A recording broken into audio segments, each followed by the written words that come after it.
Welcome friends to all of you in my channel Brainwave IAS. Today we are going to discuss an important topic El Nino and Indian monsoon. Recently El Nino की बात करें तो ये newspapers में भी था क्योंकि ऐसा एक्सपेक्ट किया जा रहा है in upcoming years will be El Nino years. जो आने वाले साल हैं वो एल नीनो के होने वाले हैं। इसे देखते हुए रिसेंटली इंडियन गवर्नमेंट ने एक मेजर डिसीजन भी लिया है जिसके अंडर राइस एक्सपोर्ट पर बैन लगा दिया है क्योंकि ऐसा एक्सपेक्ट किया जा रहा है इंडियन मानसून को अफेक्ट कर सकता है जिससे कि इंडियन मानसून में डेफिसिट आ सकता है। आइए देखते हैं एल नीनो क्या है और इसका इंडियन मानसून से कैसे लिंक है।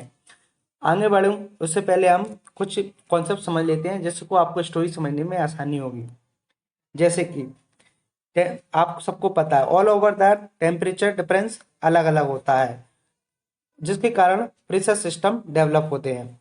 जैसे कि मैं बात करूं जहां पर टेम्परेचर ज़्यादा होता है वहां पे लो प्रेशर सिस्टम क्रिएट होता है क्योंकि एयर वर्टिकली राइज करती है ऐसे रीजनों में, और जहां पे टेम्परेचर कम होता है वहां एयर जनरली सिंक करती है जिससे कि high pressure system area develop होता है। लो प्रेशर सिस्टम एरिया की बात करें तो ये वो एरिया होते हैं जो वेदर फिनोमेना से एसोसिएटेड होते हैं जहाँ पर रेनफॉल एक्टिविटी होती है, और हाई प्रेशर सिस्टम एरिया वो एरिया होते हैं जहाँ पे स्काई क्लियर रहता है और मोर और लेस वेदर स्टेबल रहता है। इस लो प्रेशर सिस्टम और हाई प्रेशर सिस्टम के बीच भी एक विंड सर्कुलेशन होती है जिसे हम विंड बोलते हैं। एयर की जो सर्कुलेशन होती है या एयर जो मूवमेंट में होती है उसे विंड बोलते हैं। ये विंड जनरली पैटर्न फॉलो करती है जो कि हाई प्रेशर सिस्टम से लो प्रेशर सिस्टम की ओर मूव करती है। इस विंड सर्कुलेशन से ऑल ओवर द वर्ल्ड कुछ permanent pressure belt system create हुए हैं। आइए उन्हें देखते हैं। जैसे कि आप देख सकते हैं यहाँ पे जो ब्लू लाइन खींची हुई है वो हमारे परमानेंट प्रेशर बेल्ट सिस्टम के अंडर आते हैं। जैसे कि ये वाला जो रीजन है ये ITCZ के अंदर आता है जिसे जो कि ये एक लो प्रेशर बेल्ट है। जो ये वाला रीजन है नॉर्थ और साउथ में इन्हें हम बोलते हैं सब ट्रॉपिकल हाई प्रेशर सिस्टम, और इससे जो रीजन है आगे के इन्हें हम बोलते हैं सब पोलर लो प्रेशर सिस्टम। और जो पोलर एरिया में पाए जाते हैं हम उन्हें बोलते हैं हाई प्रेशर सिस्टम जो कि नॉर्थ पोल और साउथ पोल में कॉन्सिक्वेंटली होते हैं। जब हम एल नीनो की बात करते हैं तो El Nino generally equatorial region से एसोसिएटेड है। जैसा कि मैं आपको बता दूं एल नीनो की अगर एक्सटेंट की बात करें तो एल नीनो का एक्सटेंट 90 डिग्री ईस्ट से लेके 150 डिग्री वेस्ट तक होता है। मतलब इस वो भी पूरा एरिया इस एरिया के अंडर आता है उसे वो इम्पैक्ट करता है, ए वाला एरिया और ए वाला एरिया। एंड जनरली इस साउथ पैसिफिक में मोर एक्टिव रहता है इसलिए इसको सदर्न ऑस्ट्रेलिएशन भी कहा जाता है। एंड द विंड जो इससे मोस्ट एसोसिएटेड है जो इस फिनोमेना के लिए रिस्पॉन्सिबल है उसे हम बोलते हैं ईस्टर्ली विंड और ईस्टर्न ट्रेड विंड्स। तो आइए समझते हैं फिनोमेना कैसे क्रिएट होता है। अगर इसकी बात करें तो जैसा कि मैंने आपको बताया इक्वेटर के आसपास जनरली एक विंड ब्लो करती है जिसे हम बोलते हैं ईस्टर्लीज और ईस्ट ट्रेड विंड। जो ईस्ट ट्रेड विंड ब्लो करती हैं वो जनरली वेस्ट से ईस्ट की ओर ब्लो करती हैं और यहाँ पर वार्म वाटर को पाइल अप करती हैं। यहाँ इस रीजन में वार्म वाटर को पाइल अप करती हैं जिसके कारण रीजन में लो प्रेशर सिस्टम क्रिएट होता है और एयर राइज करती है।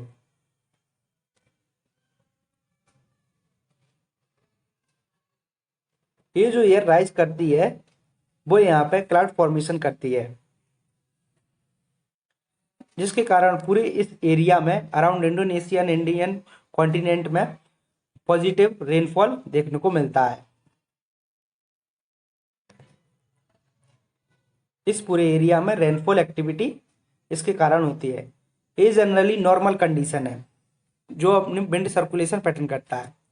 मैं आपको एक और चीज बता दूं जब ये विंड ऊपर जाती है तो ट्रोपोस्फेयर में जाके बाइफरकेट हो जाती है और इस तरह यहाँ पे आके अराउंड पेरुवियन कोस्ट ये सिंक करती है और इधर ये अराउंड मेडागास्कर के पास बिलो को सिंक करती है, जिसे हम मेडागास्कर हाई भी बोलते हैं। एक जो सेल बना चुका है इसको हम बोलते हैं वॉकर सेल। वॉकर सेल, इस वॉकर सेल के रिवर्सल को ही एल नीनो कहा गया है। अब पहले समझते हैं जो नॉर्मल कंडीशन है उससे क्या बेनिफिट है इंडिया को और क्या बेनिफिट है साउथ अमेरिका को। पहली बात, जनरली इससे temperature all over the Pacific cool रहता है और इंडिया में मानसून अच्छा रहता है। और यहाँ बात करें तो साउथ अमेरिका को इससे बेनिफिट है कि जब ये एयर मूव करती है फ्रॉम वेस्ट टू ईस्ट तो अपने साथ कुछ वाटर्स को भी मूव करती है, जिसकी भरपाई के लिए नीचे से वाटर ऊपर आता है, जिसे हम ओशियन अपवेलिंग कहते हैं।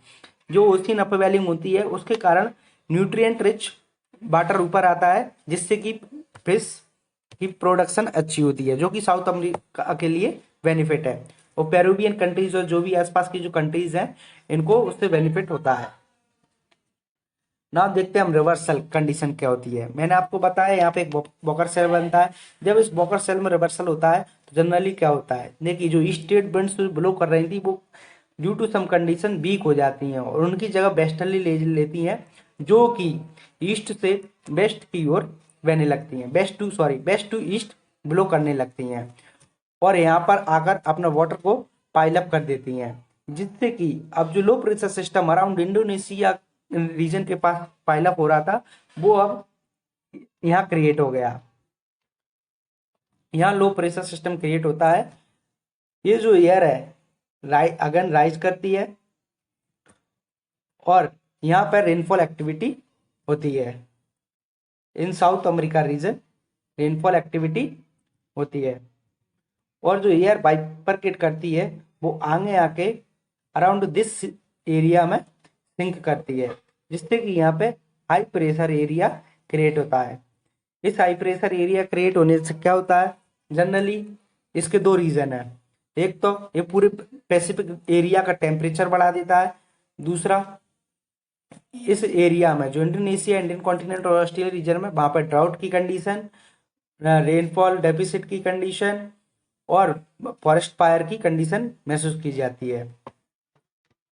और इसको साउथ अमेरिका को इससे घाटा है कि ये डिजर्ट में रेनफॉल एक्टिविटी होती है, जिससे कि वहां पे फ्लड भी आ जाता है और फिश का प्रोडक्शन कम हो जाता है। तो this is all about El Nino condition. अब एक होता है लालिना। लालिना है जनरली कि जब ये जो नॉर्मल वाली कंडीशन है ये एक्सेसिव हो जाती है तो उसे हम लालिना कहते हैं। ये जो ईस्टर्न ब्रेंड है और तेजी से बहने लगती है और ये एरिया बड़ा हो जाता है तो हम उसे लालिना कहते हैं। इंडियन मानसून से ऐसे लिंक है कि इंडियन मानसून की जो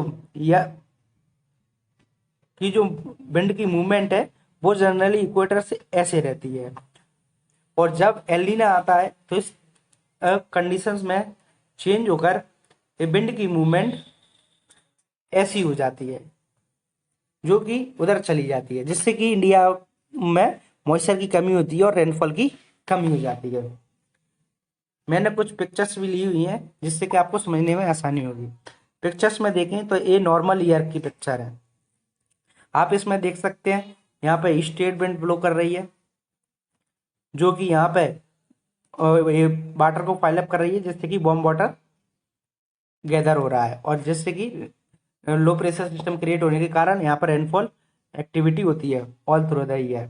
और यहाँ पर देख सकते हैं आप कोल्ड वाटर गैदर हो रहा है due to upwelling of water. ठीक है, एल नीनो ईयर में यही कंडीशन रिवर्सल हो जाती है, ईस्ट ट्रेंड वीक हो जाती हैं और वेस्टर्ली उनको रिप्लेस कर देती हैं और उसकी मूवमेंट रिवर्स हो जाती है, जिससे कि वार्म एयर जो कि यहाँ पे पाइलअप हो रहा था अब वो यहाँ पे पाइलअप होने लगता है और अपवेलिंग कम होने लगती है, जिसके कारण अब लो प्रेशर सिस्टम यहाँ क्रिएट होने लगता है और यहाँ पर रेनफॉल एक्टिविटी होने लगती है। और जनरली यहाँ पे रेनफॉल एक्टिविटी कम हो जाती है, जिसके कारण यहाँ पे drought, deficit rainfall, forest fire जैसी एक्टिविटी देखने को मिलती हैं। तो this is all about El Nino La Nina. अब उसके इम्पैक्ट की बात करें तो इम्पैक्ट आप देख सकते हैं कि जब एल नीनो ईयर होते हैं तो जनरली इंडिया में क्या इम्पैक्ट पड़ता है। आप देख सकते हैं जो भी येलो वाला रीजन है वहां पे ड्राई टेंडेंसी बढ़ जाती है। पूरा इंडोनेशिया रीजन, ऑस्ट्रेलिया का वेस्टर्न पार्ट, इंडिया, यहाँ पे अफ्रीका का पार्ट और यहाँ पे साउथ अमेरिका का ये वाला रीजन, यहाँ पे ड्राई टेंडेंसी बढ़ जाती है और इस रीजन में रेनफॉल एक्टिविटी बढ़ जाती है। तो this is about El Nino और उसका इम्पैक्ट। इंडियन मानसून पे यही इफेक्ट पड़ता है कि उसका इंडियन मानसून की डेफिसिट को कम कर देता है। अगर इसके इम्पैक्ट की बात करें इंडियन मानसून पे, तो इसका जो डेफिसिट है इंडियन मानसून पे वो अराउंड 99% का है।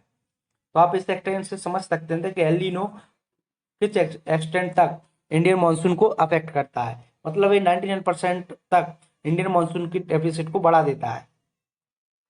अगर आपको ये वीडियो पसंद आया हो तो please do like and subscribe the channel.